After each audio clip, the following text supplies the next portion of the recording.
serious, when was a time you legitimately thought you were going to die?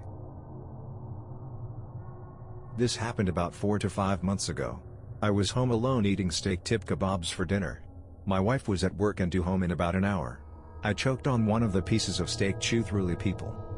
First I thought I just needed to swallow harder. Bad idea, as now it was firmly lodged in my throat. I tried coughing it up, punching myself in the stomach, and pulling it out with my hand, none of which helped. I then ran over to the kitchen and tried to wash it down with some water. The water just sat in a pool in my mouth, my throat was completely blocked. At this point I contemplated calling 911, but I knew I'd be long dead before they'd arrive. The thought of my wife, we just celebrated our first anniversary and recently decided to start trying to conceive, coming home to find my dead body was by far the scariest part. I remember looking at my cats, but they just stared at me, confused at my odd behavior. Eventually I reached what felt like my whole hand down my throat and pulled a chunk of the obstruction out. This loosened it enough to let me cough out the remainder. I was so close to passing out. Vomit everywhere.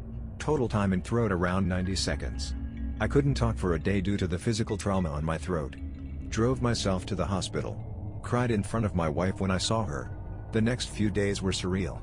It was like I was living in an alternate timeline.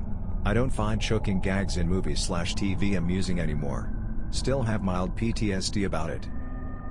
Woke up immediately wide awake in the middle of the night without moving and the hair standing up on the back of my neck because my now ex-wife was standing in our bedroom holding a large kitchen knife and staring at my feet.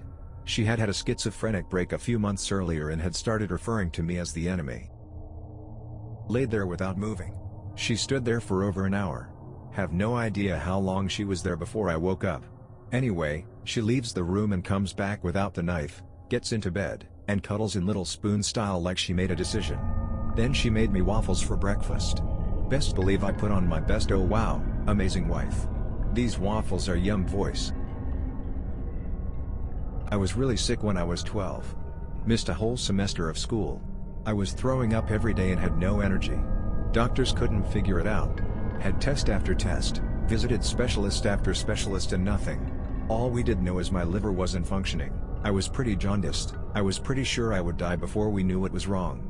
It's hard to explain, but I came to terms with it. Like I was more comfortable with death as a concept when I was 12 than I am now at 25. Turns out it was my gallbladder. They had checked it for gallstones early on, but that wasn't the issue. My particular malfunction didn't show up on an ultrasound. The bile duct into my stomach didn't form correctly from birth and it was hindering complete bile drainage, leading to sepsis in my gallbladder/liver. 1 surgery and 2 weeks bed rest and I was back to normal. Well golly. To answer the most common questions, I got referred to a pediatric gastroenterologist who decided to order the HEDA scan you are all referencing.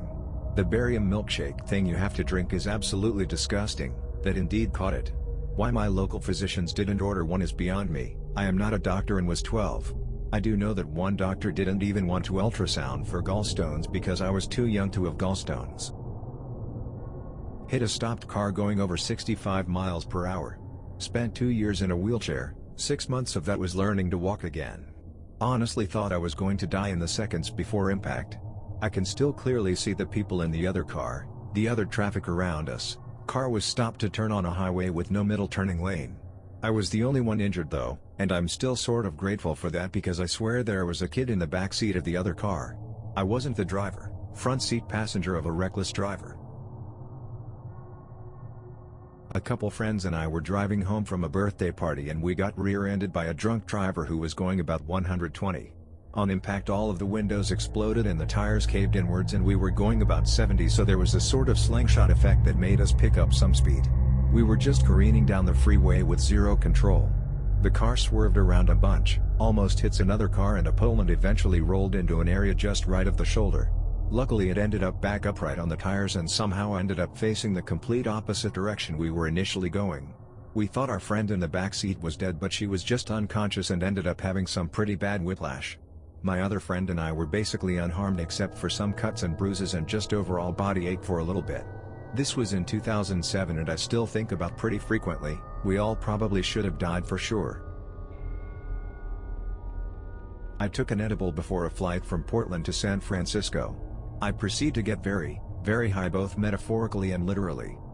The plane begins its descent, and as it does this it seems to take a steeper angle than usual, and I notice the engines seemingly turn off or stop making as much noise. In my paranoid stoned mind I become convinced that the engines have failed and we are going to crash. I begin composing my last texts to send out to my family and friends, saving them all as drafts, and then like 20 minutes later I notice that none of the flight attendants are worried at all and still smiling and joking. This is when I realize that the plane was not in fact crashing and I'm just an idiot. When I was in high school I ate a couple hits of acid and went body surfing while there was a hurricane off the coast. One wave would crash into me, and as soon as I could recover from it and get my head above water, there goes another wave sending me tumbling around in circles underwater. Then there was the riptide to contend with.